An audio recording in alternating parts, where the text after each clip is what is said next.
ان فی المال حقا سوى الزکاة او کما قال علیہ الصلاۃ والسلام۔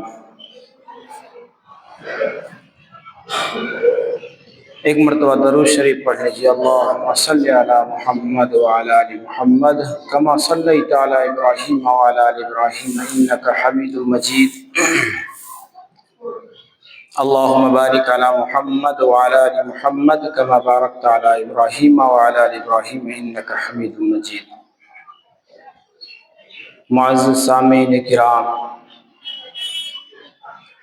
اللہ تبارک و تعالی نے قرآن کریم کے اندر جہاں جہاں بھی نماز کا ذکر فرمایا ہے، اکثر و بیشتر جگہ پر نماز کے ساتھ زکوٰۃ کا بھی ذکر فرمایا ہے، جس سے ہم اہل ثروت غافل ہیں۔ ہم میں سے اکثر و بیشتر تو جانتے ہی نہیں ہیں کہ بھائی زکوٰۃ کیا ہوتا ہے، کب نکلتا ہے، کیسے نکالنا پڑتا ہے۔ اور ہم میں کا ایک حصہ، ایک طبقہ وہ ہے جو زکوٰۃ کو اتنا جانتے ہیں کہ بھائی 2.5% نکلتا ہے، کیوں نکلتا ہے، کب نکلتا ہے، وہ طبقہ بھی غافل ہے۔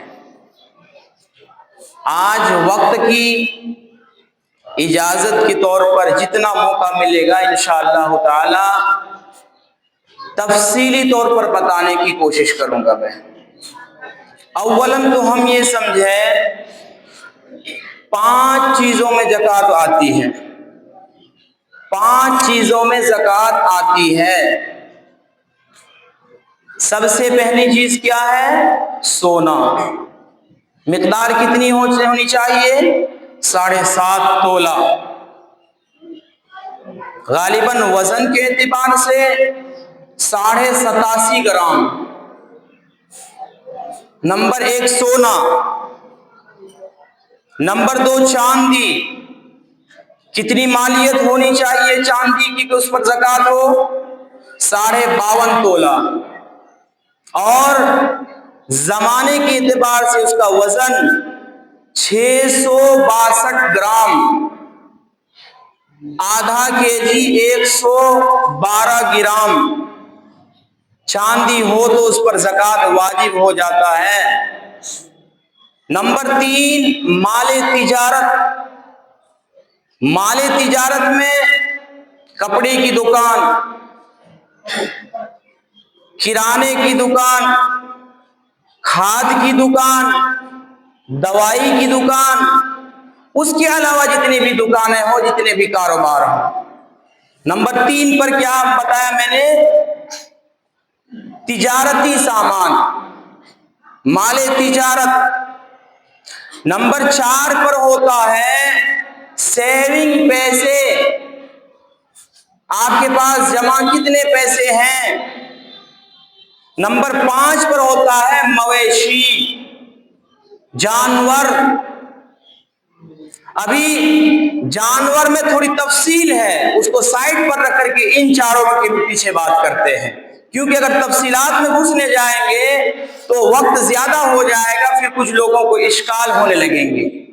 اس لیے بہتر ہے کہ ان 4 چیزوں کو لیتے ہیں، حیات رہی تو پھر کبھی مویشی کے اوپر بات چیت کریں گے انشاءاللہ تعالی۔ اولاً سونا، 7.5 تولہ سونا جن کے پاس ہو، چاندی 52.5 تولہ ہو، یا سونا چاندی مل کر کے 52.5 تولہ چاندی کی قیمت کو پہنچ جاتی ہو تو اس پر زکوٰۃ واجب ہو جاتی ہے۔ حال میں نے اس کی قیمت نکالی ہے، گزشتہ کل کی بات کر رہا ہوں۔ گزشتہ کل میں نے 52.5 تولہ چاندی کی قیمت نکالی، پیور چاندی کی 62,475 روپے ہوتا ہے۔ اب کسی کے پاس اتنا سونا ہو یا 20,000 روپے کا سونا ہو، 20,000 کی چاندی ہو،